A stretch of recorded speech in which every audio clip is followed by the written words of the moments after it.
आज मैं आपको विसर्ग संधि के अंतर्गत अब लोप संधि को पढ़ाने जा रही हूँ। लोप संधि, यदि विसर्ग से पहले आ हो, विसर्ग से पहले आ हो और विसर्ग से परे आ को छोड़कर, यानी इसको छोड़कर कोई और स्वर हो, यानी ई उ ए हो सकता है, ओ भी हो सकता है, लेकिन क्या है, विसर्ग से पहले तो छोटा आ हो लेकिन उसके बाद में छोटा आ नहीं होना चाहिए, उसको छोड़कर कोई स्वर हो तो विसर्ग का लोप हो जाता है। लोप यानी गायब हो जाता है विसर्ग। ठीक है, अब आपको उदाहरण के द्वारा मैं ये समझाती हूँ। जैसे अतः जमा ए, इस विसर्ग से पहले छोटा आ है। कैसे है? जैसे आपने देखा ये ता हलंत वाली होती है, आपने पढ़ा होगा वर्ण विच्छेद में। जमा क्या आप करते हो? छोटा आ करते हो। ठीक है, तो इसके बराबर इसके बाद क्या बन जाता है? पूरा ता बन जाता है। और यहाँ पर क्या हुआ है? ता में फिर विसर्ग लग गया, तो क्या हो गया? इस विसर्ग से पहले क्या था? ये आ था, ये आ था, छोटा आ था।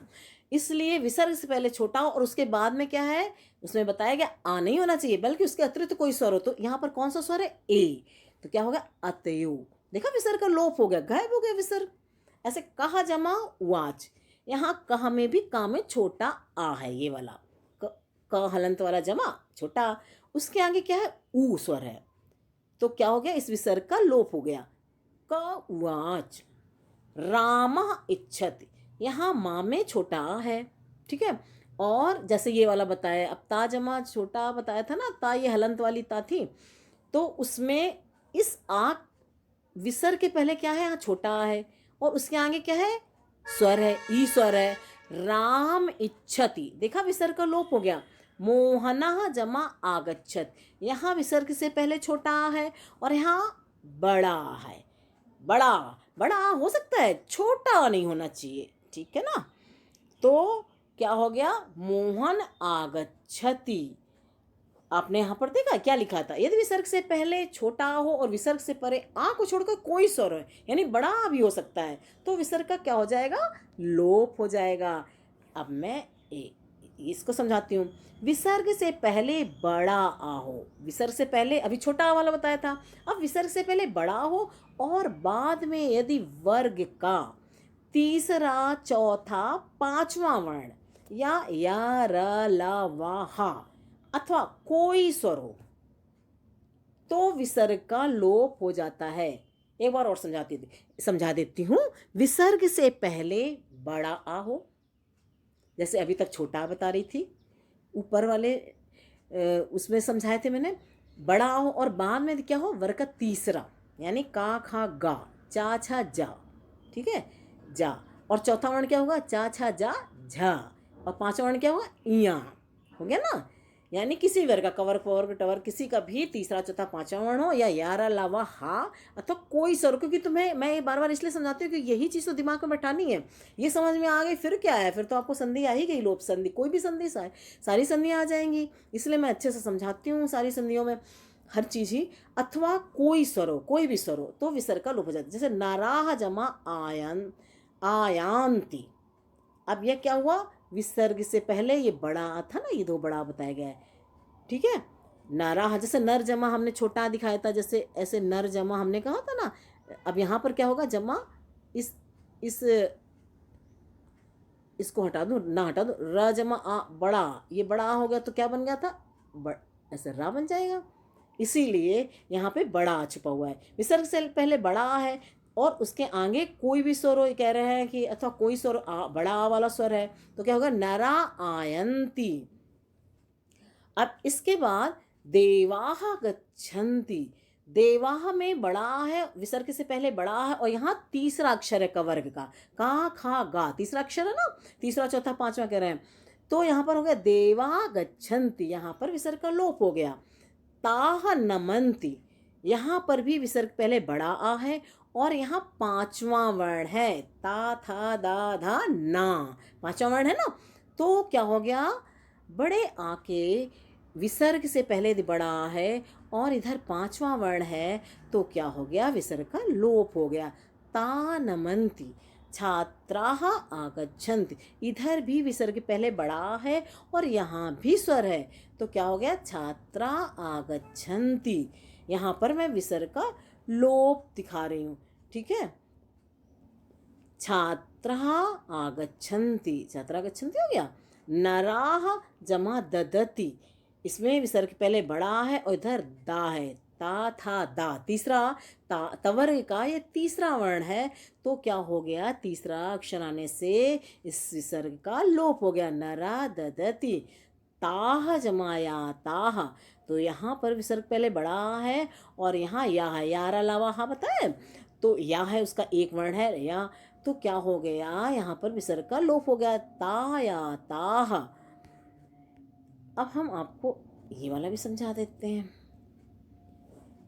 एतद यानी एषा, ये पुल्लिंग में, और तद यानी सा, तद शब्द रूप याद करते हो, पुल्लिंग में सा होता है और एतद के एषा होता है। से परे ह्रस्व आ, यानी इसके बाद ये ह्रस्व आ को छोड़कर, इस बात को ध्यान रखना, आ होना नहीं चाहिए, यानी आ नहीं होना चाहिए उसके परे, कोई अन्य वर्ण हो, छोटे आ को छोड़कर कोई अन्य वर्ण हो तो इन शब्दों के विसर्ग का लोप हो जाता है।